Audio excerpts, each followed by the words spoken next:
Hello ನಮಸ್ತೆ ಸ್ನೇಹಿತರೆ, ನಾನು ಗುಜನ್ ಮತ್ತೊಂದು ವಿಡಿಯೋಗೆ ನಿಮಗೆಲ್ಲ ಸ್ವಾಗತ. ಏನು ಬೈಕ್ ಟ್ಯಾಕ್ಸಿ ಅಪ್ಡೇಟ್ಗಳ ಬಗ್ಗೆ ಕೇಳ್ತಾ ಇದ್ರಿ. 5ನೇ ತಾರೀಕು ಬರುತ್ತೆ ಅಂತ ಹೇಳ್ಬಿಟ್ಟು ಲಾಸ್ಟ್ ವಿಡಿಯೋದಲ್ಲಿ ತಿಳಿಸಿದ್ದೆ.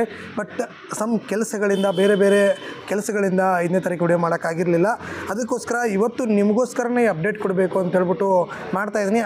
ಆಲ್ರೆಡಿ ನಮ್ಮ ಸ್ನೇಹಿತರು ಕೂಡ ಅಪ್ಡೇಟ್ನ ತಿಳಿಸ್ಕೊಟ್ಟಿದ್ದಾರೆ. ಬಟ್ ನಮ್ಮ ಆಡಿಯನ್ಸ್ಗೆ ಇನ್ನೂ ತಿಳ್ಕೊಳ್ಳಿ ಅಂತ ಹೇಳ್ಬಿಟ್ಟು ನಾನು ವಿಡಿಯೋನ ಮಾಡ್ತಾಯಿದ್ದೀನಿ. ಅದ್ರ ಜೊತೆಗೆ ಇನ್ನೊಂದೇನಪ್ಪ ಅಂದರೆ ಏನೇನಾಯಿತು ಅಂತ ಹೇಳ್ಬಿಟ್ಟು ಸಂಪೂರ್ಣವಾಗಿ ವಿಡಿಯೋದಲ್ಲಿ ತಿಳಿಸ್ಕೊಡ್ತೀನಿ. ಕೊನೆವರೆಗೂ ಏನೇನಲ್ಲಿ ಅಂದರೆ ಕೋರ್ಟಲ್ಲಿ ಏನೇನಾಯಿತು ಅಂತ ಹೇಳ್ಬಿಟ್ಟು ಸಂಪೂರ್ಣವಾಗಿ ತಿಳಿಸ್ಕೊಡ್ತೀನಿ. ಕೊನೆವರೆಗೂ ನೋಡಿ ಅಂತ ತಿಳಿಸ್ತಾ, ಇವಾಗ ಏನಪ್ಪ ಬೈಕ್ ಟ್ಯಾಕ್ಸಿದು ಏನು 14 ತಾರೀಕು ಏನು ಬ್ಯಾನ್ ಆಗಿತ್ತು ಅಂದರೆ ಏನು ಸ್ಟಾಪ್ ಮಾಡಿದರು. ರ್ಯಾಪಿಡೋ ಆಗಿರ್ಬೋದು, ಓಲಾ ಆಗಿರ್ಬೋದು, ಊಬರ್ ಆಗಿರ್ಬೋದು, ಈ ಮೂರು ಏನು ಬೆಂಗಳೂರಲ್ಲಿ ಅಥವಾ ಕರ್ನಾಟಕದಲ್ಲಿ ರನ್ ಆಗ್ತಾಯಿತ್ತು. ಈ ಮೂರು ಸ್ಟಾಪ್ ಮಾಡಿದರು. ಸ್ಟಾಪ್ ಮಾಡಿದ್ದಕ್ಕೆ ಓಲಾ ಆಗಿರ್ಬೋದು, ಊಬರ್ ಆಗಿರ್ಬೋದು, ರ್ಯಾಪಿಡೋ ಆಗಿರ್ಬೋದು, ಈ ಕಂಪ್ನಿಗಳು ಏನು ಮಾಡುತ್ತೆ ಅಂದರೆ ಸ್ಟೇ ಆಗುತ್ತೆ. ಅಂದರೆ ನಮಗೆ ಡಿಸಿಷನ್ ಆಗೋವರೆಗೂ ಏನು ಕೋರ್ಟಿಂದ ಏನು ಡಿಸಿಷನ್ ಬರುತ್ತೆ ಆ ಡಿಸಿಷನ್ ಆಗೋವರೆಗೂ ಕೂಡ ನಮಗೆ ಬೈಕ್ ಟ್ಯಾಕ್ಸಿ ಓಡಿಸೋಕ್ಕೆ ಪರ್ಮಿಷನ್ ಕೊಡಿ ಅಂತ ಹೇಳ್ಬಿಟ್ಟು ನಿಮಗೆಲ್ಲ ಗೊತ್ತೇ ಇದೆ ಆಲ್ಮೋಸ್ಟ್. ಅದನ್ನು ಇಯರಿಂಗು ಒಂದಿನ ಇನ್ನೊಂದು ಹಾಕ್ತಾನೆ ಇದ್ದಾರೆ. ಅದೇ ರೀತಿ ನಿನ್ನೆ ಅಂದರೆ 5ನೇ ತಾರೀಕು ಕೂಡ ಹಿಯರಿಂಗ್ ಆಯಿತು. ಅದ್ರ ಬಗ್ಗೆ ನಿಮಗೆ ಸಂಪೂರ್ಣವಾದ ಮಾಹಿತಿನ ತಿಳ್ಕೊಳ್ಳೋಣ. ಏನಪ್ಪ ಅಂದರೆ ಜಡ್ಜಿಸ್ಟ್ ಅಂದರೆ ಯಾರು ಏನು ಜಡ್ಜ್ಗಳಿದ್ರು, 2 ಜಡ್ಜ್ಗಳಿದ್ದಾರೆ, ನಿಮಗೆಲ್ಲ ಗೊತ್ತೇ ಇರೋದು. ಏನು ಅಂದರೆ ಒಬ್ಬರ ಹೆಸರು ಬಂದ್ಬಿಟ್ಟು ವಿಭಾ ಬಕ್ರು ಅಂತೇಳ್ಬಿಟ್ಟು, ಇನ್ನೊಬ್ಬರು CM ಜೋಶಿ ಅಂತೇಳ್ಬಿಟ್ಟು ದ್ವಿ ಸಂಪುಟದಲ್ಲಿ ಇದಾಗುತ್ತೆ.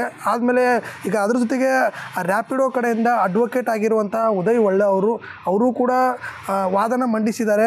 ನಮಗೆ ಬೈಕ್ ಟ್ಯಾಕ್ಸಿ ಕೊಡಿ, ಬೈಕ್ ಟ್ಯಾಕ್ಸಿನ ಇವಾಗ ಸದ್ಯಕ್ಕೆ ಬೈಕ್ ಟ್ಯಾಕ್ಸಿನ ಓಡ್ಸೋಕ್ಕೆ ಕೊಡಿ, ಅದು ಇತ್ಯರ್ಥ ಏನು ವಾದ ಏನಾಗುತ್ತೆ, ಫೈನಲ್ ಜಜ್ಮೆಂಟ್ ಏನಾಗುತ್ತೆ ಅದಾಗಲಿ, ಬಟ್ ಕೊಡಿ ಅಂತೇಳ್ಬಿಟ್ಟು ಅವರು ಕೂಡ ಹೇಳಿದ್ದಾರೆ. ಅದ್ರ ಜೊತೆಗೆ ಇನ್ನೊಂದು ಯಾರಪ್ಪ ಅಂದರೆ ಈಗ ಆಲ್ರೆಡಿ ಏನಂದರೆ ಇಲ್ಲಿ ನೋಡ್ತಾ ಇರ್ಬೋದು ನೀವು, ಏನಂದರೆ ರಾಜಸ್ಥಾನ, ಬಿಹಾರ, ಉತ್ತರ ಪ್ರದೇಶ, ಉತ್ತರಾಖಂಡ, ಮಧ್ಯಪ್ರದೇಶ, ವೆಸ್ಟ್ ಬೆಂಗಾಲು, ಹರಿಯಾಣ, ಒಡಿಶಾ ಇಲ್ಲೆಲ್ಲನೂ ಕೂಡ ಆಲ್ರೆಡಿ ಬೈಕ್ ಟ್ಯಾಕ್ಸಿ ಇದೆ. ಬಟ್ ನಮ್ಮ ದೇಶದಲ್ಲೇ ಬೈಕ್ ಟ್ಯಾಕ್ಸಿ ಇರುವಾಗ ಕರ್ನಾಟಕದಲ್ಲಿ ಅಷ್ಟೇ ಏನಕ್ಕೆ ಬೈಕ್ ಟ್ಯಾಕ್ಸಿನ ಸ್ಟಾಪ್ ಮಾಡಿದ್ದೀರಾ ಅಂತ ಹೇಳ್ಬಿಟ್ಟು ಅದನ್ನು ಕೂಡ ಕೇಳಿದ್ದಾರೆ ಅಂತಲೇ ಹೇಳ್ಬೋದು. ಅದ್ರ ಜೊತೆಗೆ ಓಲಾ ಕಂಪ್ನಿ ಕಡೆಯಿಂದ ಅಡ್ವೊಕೇಟ್ ಆಗಿರುವಂತಹ ಅರುಣ್ ಕುಮಾರ್ ಅವರು ವಾದನ ಮಂಡಿಸಿದ್ದಾರೆ. ಏನಂದರೆ 1988 ಆ್ಯಕ್ಟ್ ಪ್ರಕಾರ ಅಂದರೆ ಬೈಕ್ ಟ್ಯಾಕ್ಸಿಗೆ ಅಂದರೆ ಪರ್ಮಿಟ್ ಇದೆ, ಆಲ್ರೆಡಿ 2 ವೀಲರ್ಗೆ ಟ್ಯಾಕ್ಸಿ ಮಾಡೋಕ್ಕೆ ಪರ್ಮಿಟ್ ಇದೆ ಅಂತೇಳ್ಬಿಟ್ಟು ಇವರು ಕೂಡ ವಾದನ ಮಂಡಿಸಿದ್ದಾರೆ. ಏನಪ್ಪ ಅಂದರೆ ಎಲ್ಲರೂ ಕೂಡ ಅವರವರ ವಾದನ ಮಂಡಿಸ್ತಾನೆ ಇದ್ದಾರೆ ಅಂತ ಹೇಳ್ಬೋದು. ಓಲಾ ಕಡೆಯಿಂದ ಮಂಡಿಸ್ತಾ ಇದ್ದಾರೆ, ಊಬರ್ ಕಡೆಯಿಂದ ಮಂಡಿಸ್ತಾ ಇದ್ದಾರೆ. ಅದೇ ರೀತಿ ರ್ಯಾಪಿಡೋ ಕಂಪ್ನಿ ಕಡೆಯಿಂದನೂ ಅವರವರ ಏನು ಅಡ್ವೊಕೇಟ್ಗಳಿದ್ದಾರೆ ಅವ್ರನ್ನ ವಾದನ ಮಂಡಿಸ್ತಾ ಇದ್ದಾರೆ. ಅದ್ರ ಜೊತೆಗೆ ಪಬ್ಲಿಕ್ ಕಡೆಯಿಂದನೂ ಕೂಡ ಒಬ್ಬರು ಅಡ್ವೊಕೇಟು ಅವ್ರನ್ನೂ ವಾದನ ಮಂಡಿಸ್ತಾ ಇದ್ದಾರೆ. ನಮಗೆ ಬೈಕ್ ಟ್ಯಾಕ್ಸಿ ಬೇಕು ಅನ್ನೋ ಒಂದು ರೀತಿಯಲ್ಲಿ ವಾದನ ಮಂಡಿಸ್ತಾ ಇದ್ದಾರೆ. ಬಟ್ ಯಾವುದಕ್ಕೂ ಕೂಡ ಜಡ್ಜ್ಗಳು ಡಿಸಿಷನ್ ಕೊಡೋ ಸಂದರ್ಭ ಇದೆಲ್ಲ ಅಂತ ಹೇಳ್ಬಿಟ್ಟು ಹೇಳ್ತಾಯಿದ್ದಾರೆ. ಯಾಕಂದರೆ ವಾದ ವಿವಾದಗಳನ್ನು ಎಲ್ಲನೂ ಕೂಡ ಪರಿಶೀಲಿಸಬೇಕು.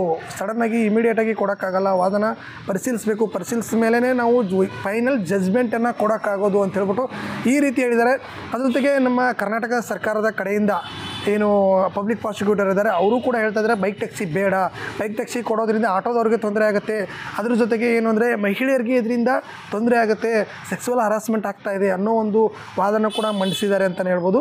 ಏನೇ ಆಗಲಿ ಈಗ ಸಾವಿರಾರು ಜನ, ಲಕ್ಷಾಂತರ ಜನ ಬೀದಿಗೆ ಬಂದಿದ್ದಾರೆ. ಅದರ ಜೊತೆಗೆ ಏನಪ್ಪ ಅಂದರೆ 5 ಲಕ್ಷ ಜನಕ್ಕಾದರೂ 5 ಲಕ್ಷ ಬೈಕ್ ಟ್ಯಾಕ್ಸಿಗಾದರೂ ಪರ್ಮಿಟ್ ಕೊಡಿ ಅನ್ನೋ ಒಂದು ಮಾತು ಕೂಡ ಇವಾಗ ಆಡಿದ್ದಾರೆ ಅನ್ನೋ ಮಾತು ಕೂಡ ಕೇಳಿ ಬರ್ತಾ ಇದೆ. ಬಟ್ ಯಾವುದಕ್ಕೂ ಕೂಡ ಗ್ರೀನ್ ಸಿಗ್ನಲ್ ಕೊಡದೆ ಜಡ್ಜ್ಗಳು ಮುಂದ್ಗಡೆ ಹಾಕ್ಕೊಳ್ತಾನೆ ಹೋಗಿದ್ದಾರೆ. ಇವಾಗ ಯಾವತ್ತು ಹಾಕಿದ್ದಾರೆ ಅಂತ ಹೇಳ್ಬಿಡ್ತೀನಿ. ಮತ್ತೆ ಮುಂದಕ್ಕೆ ಹಾಕಿದ್ದಾರೆ 11ನೇ ತಾರೀಕು, ಇದೇ ತಿಂಗಳು ಆಗಸ್ಟ್ 11ನೇ ತಾರೀಕು ಮತ್ತೆ ವಾದ ವಿವಾದ ನಡೆಯುತ್ತೆ. ಗೊತ್ತಿಲ್ಲ ಯಾಕೋ ಅಂದರೆ ತುಂಬ ಜನ ಇವಾಗ ನನಗೆ ಸ್ಟಾರ್ಟಿಂಗಲ್ಲಿ ಬೈಕ್ ಟ್ಯಾಕ್ಸಿ ಅಪ್ಡೇಟ್ ಏನಾಯಿತು ಅಂತ ಹೇಳ್ಬಿಟ್ಟು ಕೇಳ್ತಾಯಿದ್ರಿ. ಬಟ್ ಇವಾಗ ಏನು ಕೇಳ್ತಾನೇ ಇಲ್ಲ. ಯಾಕಂದರೆ ನಿಮಗೂ ಗೊತ್ತಾಗ್ಬಿಟ್ಟಿದೆ, ಎಷ್ಟು ಸತಿ ಕೇಳೋದು ಹಂಗೆ ಇರಂಗೆ ಮುಂದೆ ಹೋಗ್ತಾನೆ ಇದೆ. ಅದಕ್ಕೋಸ್ಕರ ಬರುತ್ತಾ ಇಲ್ವಾ ಅನ್ನೋ ಡೌಟಲ್ಲೇ ಅವರು ಬೇರೆ ಕೆಲಸ ನೋಡ್ಕೊಂಡಿದ್ದಾರೆ. ಕೆಲವರು ಆಟೋ ತೊಗೊಂಡಿದ್ದಾರೆ, ಕೆಲವರು ಕ್ಯಾಬ್ನ ಓಡಿಸ್ತಾ ಇದ್ದಾರೆ, ಕೆಲವರು ಸ್ವಿಗ್ಗಿ ಝೊಮ್ಯಾಟೋಗೆ ಹೋಗ್ಬಿಟ್ಟಿದ್ದಾರೆ. ಇದರಿಂದ ಸ್ವಿಗ್ಗಿ ಝೊಮ್ಯಾಟೋ ಏನು ಫುಡ್ ಡೆಲಿವರಿ ಇತ್ತು, ಅದೇ ರೀತಿ ಗ್ರಾಸರಿ ಡೆಲಿವರಿ ಇತ್ತು, ಅವ್ರಿಗೂ ಕೂಡ ಆರ್ಡರ್ ಇಲ್ಲ ಅನ್ನೋ ಒಂದು ಮಾತು ಕೂಡ ಕೇಳಿಬರ್ತಾಯಿದೆ. ನೋಡಿ, ಚೈನ್ ಲಿಂಕ್ ಯಾವ ರೀತಿ ಇದೆ ಅಂದರೆ ಒಂದರಿಂದ ಇನ್ನೊಂದರಿಂದ ಇನ್ನೊಂದು ಈ ರೀತಿ ಪ್ರಾಬ್ಲಮ್ಗಳಾಗ್ತದೆ. ಗೊತ್ತಿಲ್ಲ ಎಲ್ಲಿವರೆಗೂ ಹೋಗಿ ಮುಟ್ಟುತ್ತೆ ಅಂತ ಹೇಳ್ಬಿಟ್ಟು. ಹೋಪ್ ಆದಷ್ಟು ಬೇಗ ತಿಳಿಸ್ಕೊಡ್ಲಿ. ಏನೇ ಒಂದು ಆಗಿದ್ರು ಯಾಕೋ ಬರ್ತಾ ಏನು ಅಂದರೆ ಮುಂದೆ ಒಂದು ದಿವಸ ನಮಗೂ ಅನಿಸುತ್ತಾ, ಏನು ಬೈಕ್ ಟ್ಯಾಕ್ಸಿ ಇತ್ತು ಕರ್ನಾಟಕದಲ್ಲಿ, ಬೈಕ್ ಟ್ಯಾಕ್ಸಿ ಇತ್ತು ಬೆಂಗಳೂರಲ್ಲಿ 2025ವರೆಗೂ ಇತ್ತು, 2025ರಲ್ಲಿ ರನ್ ಮಾಡ್ತಾಯಿದ್ರು ಅಂತ ಹೇಳ್ಬಿಟ್ಟು ಇನ್ನೊಂದು ನಮಗೆ 2-3 ವರ್ಷ ಹೋದರೆ ಹೇಳೋ ಪರಿಸ್ಥಿತಿ ಬರುತ್ತೇನೋ ಅಂತೇಳಿ ಗೊತ್ತಿಲ್ಲ. ನೋಡೋಣ. ಇದರಿಂದ ಯಾರಿಗೆ ಪ್ರಯಾಣಿಕರಿಗೂ ಕೂಡ ಹೊರೆನೇ. ಯಾಕಪ್ಪ ಅಂದರೆ ಆಲ್ರೆಡಿ ಆಟೋ ಚಾರ್ಜು ಕೂಡ ಜಾಸ್ತಿ ಮಾಡಿದ್ದಾರೆ. ಅದ್ರ ಜೊತೆಗೆ ಏನಂದರೆ ಈ ಬೈಕ್ ಟ್ಯಾಕ್ಸಿನೂ ಸ್ಟಾಪ್ ಆಗಿಬಿಟ್ಟಿದೆ. ಅಂದರೆ ಅದ್ರ ಜೊತೆಗೆ ಇನ್ನೊಂದೇನಪ್ಪ ಅಂದರೆ ರೀಸೆಂಟಾಗಿ ಬಸ್ಸು ಕೂಡ ಚಾಲನೆ ಇರಲಿಲ್ಲ. ಅದರಿಂದ ಈ ಸರ್ಕಾರದಿಂದ ಅಥವಾ ಏನಾದರೂ ಬೇಕಾದ್ರೆ ಹೊರೆ ಅದೇ ರೀತಿ ಸ್ಯಾಲ್ರಿ ಏನಾದ್ರು ಹೆಚ್ಚಾಗಿದೆ ಆ ಕಂಪ್ನಿಗಳಲ್ಲಿ ಕೆಲಸ ಮಾಡೋರು ಇಲ್ಲ ಗಾರ್ಮೆಂಟ್ಸ್ಗೆ ಹೋಗೋರು ಅವ್ರದ್ದೇನೋ ಸ್ಯಾಲ್ರಿ ಹೆಚ್ಚಾಗಿದೆಯಾ? ಸ್ಯಾಲ್ರಿ ಜಾಸ್ತಿ ಆಗಿಲ್ಲ, ಬಟ್ ದಿನದಿಂದ ದಿನಕ್ಕೆ ನಾವೇನು ದಿನಸಿ ತರ್ತೀವಿ, ಏನು ನಾವು ಏನೆಲ್ಲ ನಾವು ದಿನನಿತ್ಯ ಏನೆಲ್ಲ ಯೂಸ್ ಮಾಡ್ತೀವಿ ಅದ್ರ ಜಾಸ್ತಿ ಹಾಕೋತನ ಹೋಗಿದೆ. ಗೊತ್ತಿಲ್ಲ ಎಲ್ಲಿವರೆಗೂ ಹೋಗಿ ಮುಟ್ಟುತ್ತೆ ಅಂತೇಳ್ಬಿಟ್ಟು 11ನೇ ತಾರೀಕಾಗಿದೆ. ಈ ವಿಷಯನ ನಿಮಗೆ ಮುಟ್ಟಿಸ್ಬೇಕಾಗಿತ್ತು. ಅದೇ ರೀತಿ ಕೋರ್ಟಲ್ಲಿ ಏನೇನಾಗಿತ್ತು ಅಂತೇಳ್ಬಿಟ್ಟು ಮುಟ್ಟಿಸ್ಬೇಕಾಗಿತ್ತು. ಅದನ್ನ ಮುಟ್ಟಿಸಿದ್ದೀನಿ. ಮತ್ತೆ 11ನೇ ತಾರೀಕು ಏನು ಅಪ್ಡೇಟ್ ಬಂದರೂ ನಿಮಗೆ ತಿಳಿಸ್ಕೊಡ್ತೀನಿ. ಅದೇ ರೀತಿ ನೀವು ನಮ್ಮ ಚಾನಲ್ನ ಸಬ್ಸ್ಕ್ರೈಬ್ ಮಾಡ್ಕೊಳ್ಳಿ, ಬೆಲ್ ಐಕನ್ನ ಕ್ಲಿಕ್ ಮಾಡಿ. ಬೈಕ್ ಟ್ಯಾಕ್ಸಿ ಬೇಕಾ ಬೇಡವಾ? ಬೇಕು ಅಂದರೆ ಯಾಕೆ ಬೇಕು? ಬೈಕ್ ಟ್ಯಾಕ್ಸಿಯಿಂದ ನಿಮಗೆ ಯಾಕೆ ತೊಂದರೆ, ಎಷ್ಟು ತೊಂದರೆ ಆಗ್ತಾಯಿದೆ, ಎಷ್ಟು ತೊಂದರೆ ಆಗ್ತಾಯಿದೆ, ಇಲ್ಲ ಅಂದರೆ ಹೋಗಿದ್ದೇ ಒಳ್ಳೆಯದು ಅಂತ ಹೇಳ್ಬಿಟ್ಟು ಕಮೆಂಟ್ ಮೂಲಕ ತಿಳಿಸಿ. ಮತ್ತೆ ಮುಂದಿನ ವಿಡಿಯೋದಲ್ಲಿ ಸಿಗೋಣ. ನಮಸ್ಕಾರ.